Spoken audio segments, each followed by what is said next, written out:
Welcome to your channel, where words pulsate with the magic of stories and minds open doors to new worlds. Here, we weave the threads of tales from the fabric of imagination and reality, allowing you to experience adventures that captivate the soul and awaken the imagination. Get ready to dive into a sea of enchanting narratives, where each story begins with a new heartbeat, taking you beyond the boundaries of the possible. Let's begin.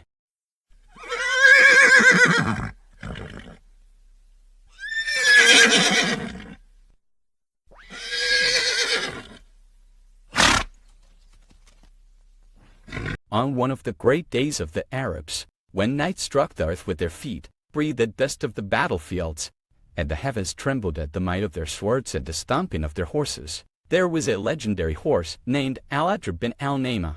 This horse belonged to Al-Harith ibn Ubbad, one of the greatest knights of the Wa'il tribe, the tribe that witnessed the outbreak of the Basis War between Bakr and Taghlib. Al-Abjar bin Al Naa'ma was a unique horse in his time, renowned for his speed and strength. His mother, the mare Al Naa'ma, was unmatched in her era and became a symbol of excellence, often mentioned in Proverbs. Al-Harith bin Ubbad famously repeated her name over 20 times in his well-known poem, "Bring closer the tether of Al Naa'ma to me." The name Al-Abjar literally means one with a large belly, or in a more literal sense, the one whose navel protrudes. As for the story of how the brave knight Antarah ibn Shaddad came to acquire Al-Abjar, it is an epic tale worthy of being told through the ages. The story began when Antarah set out with his tribe on a raid, where they seized camels and wealth. However, as those they had raided caught up with them, Al-Harith bin Ubbad appeared,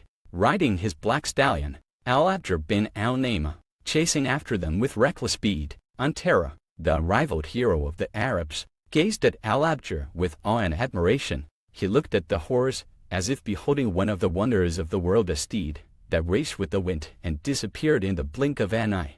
Being a slave, weak among his people, his heart ached with longing to own such a magnificent horse. As Al-Harith drew closer to the group, Antarah quickly approached him and asked whether he would sell Al-Abjar or gift him the horse. Al-Harith bin Ubbad smiled wisely and replied, saying, "If you had asked me for this horse before you attacked us, violated our rights, and shed our blood, I would have gladly gifted it to you. But now, young man, this horse is tied to the joy of its rider, for it flies without wings and vanishes from sight in the blink of an eye. If you haven't heard of him before, this is Al-Abjar bin Al Naa'ma, a steed unmatched by any other in time. If you wish to ride this horse, then leave the spoils first and walk away. Tell your people to return the women, wealth, and camels to me, and I will take them back to their lands. In exchange, you may take Al-Abjar, the marvel of the age." Then Al-Harith bin Ubbad recited these verses, praising his stallion Al-Abjar, saying, "If you seek to ride this steed, leave the spoils behind and walk away. Indeed, for he is a noble mount when spears entwine, and the dust of battle rises like veils divine." When Antarah heard these words from Al-Harith, he felt as if he were in a dream. He knew that Al-Harith was a generous man of noble character and honorable virtues, so he wanted to show that he was no less chivalrous. Antarah said to Al-Harith, "I have purchased Al-Abjar from you with these spoils, and here I am fulfilling my promise." The two knights exchanged oaths, and Al-Harith dismounted from Al-Abjar, handing him over to Antarah. In return, Antarah dismounted from his own horse and gifted it to Al-Harith. He then instructed his servants to return the women and wealth to their homes. As the servants made their way back, Antarah stayed behind to ensure their safe departure until they vanished from sight. "O Abla, your love has surpassed all bounds, and I am deeply affected by you, unlike anyone else. O Abla, your love is in my bones and with my blood.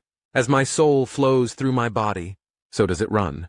I have clung to the tail of the one whom I am proud of, the horse of Abbas and the sword of his father, which defeated the Banu Hamir.